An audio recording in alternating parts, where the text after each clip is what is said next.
श्री स्वामी समर्थ तुम्हा सर्वांचे आपल्या यूट्यूब चॅनलवरती मी अगदी मनापासून स्वागत करते। तुमच्या मनातील सर्व चांगले इच्छा स्वामी महाराज पूर्ण करोत हीच स्वामींच्या चरणी प्रार्थना करते आणि आजच्या व्हिडिओला सुरुवात करते। आजच्या व्हिडिओमध्ये आपण पाहणार आहोत ते म्हणजे रक्षाबंधन जे आहे तर ते नक्की 18 की 19 ऑगस्टला साजरे करायचे।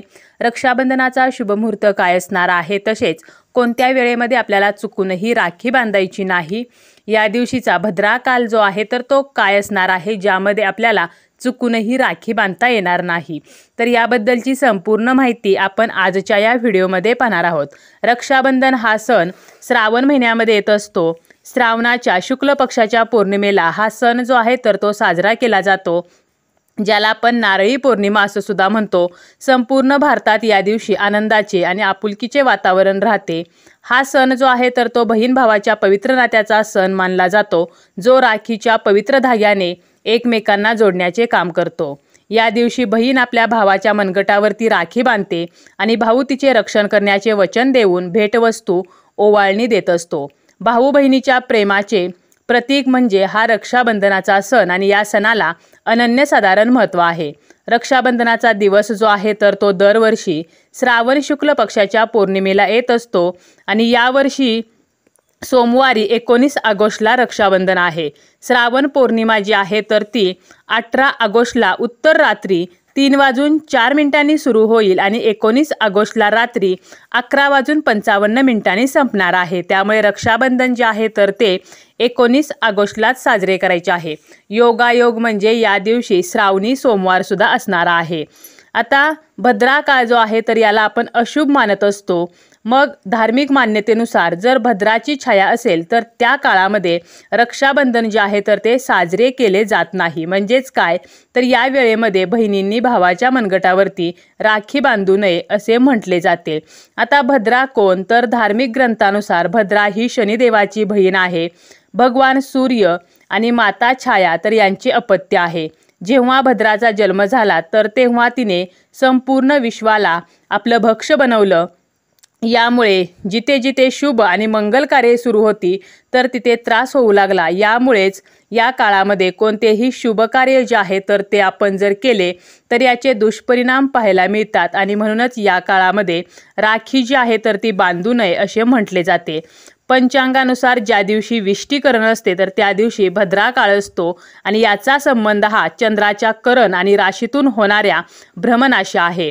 आता भद्रा काळ जो आहे तर तो कधी असणार आहे तर 19 ऑगस्टला सकाळी 5:53 सुरू होणार आहे आणि 1:32 असणार आहे। त्यामुळे आपल्याला या वेळेमध्ये राखी जी आहे तर ती बांधायची नाही। तर 19 ऑगस्टला दुपारी 1:32 तुम्ही रक्षाबंधन जे आहे तर ते साजरे करू शकता।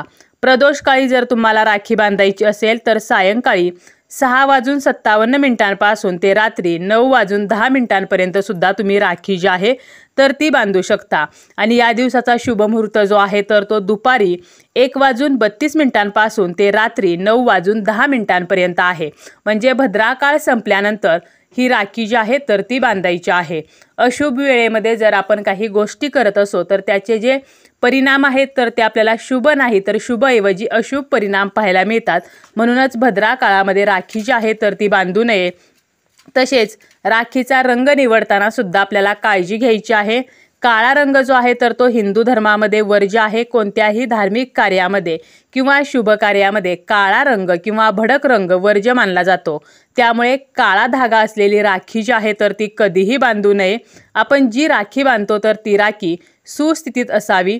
तुटलेली तडा गेलेली राखी जी आहे तर ती आपल्याला अजिबात भावाच्या मनगटावरती बांधायची नाही।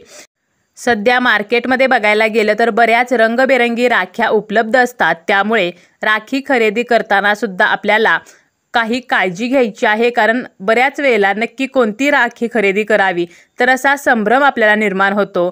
काही राख्या ज्या आहेत तर त्यावरती काही चिन्हे असतात जी आपल्या हिंदू धर्मामध्ये अशुभ मानली जातात। तर अशी राखी जी आहे तर ती चुकूनही आपल्याला खरेदी करायची नाही।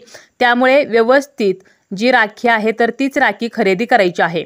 राखीवरती कोणत्याही देवतेचं चिन्ह नसावं याची काळजी घ्यायची आहे, कारण एखाद्या देवतेचं चिन्ह राखीवरती असेल आणि अशी राखी जर आपण बांधली तर ते अयोग्य मानले जाते। अशी राखी आपण भावाच्या मनगटावरती बांधल्यामुळे भावाच्या आयुष्यामध्ये दुःखे संकटे येऊ शकतात, कारण ही जी राखी आहे तर ती इतरत्र कुठेही पडते आणि तो त्या देवतेचा अपमान असतो, त्यामुळे आपल्याला दोष लागू शकतात। तसेच स्वस्तिक, ओम तर अशी चिन्हे असलेल्या राख्या सुद्धा कधीही बांधायच्या नाहीत। ही चिन्हे जी आहेत तर ती खूप शुभ आणि पवित्र मानली जातात, परंतु यांची जागा जी आहे तर ती आपल्या राखीवरती नसावी, कारण प्रत्येकाचे एक विशेष असे स्थान असते आणि त्यामुळे आपल्याला अशी चिन्हे असलेली राखी जी आहे तर ती सुद्धा बांधायची नाही। तर राखी निवडताना आपल्याला योग्य ती काळजी घेऊनच राखी निवडायची आहे।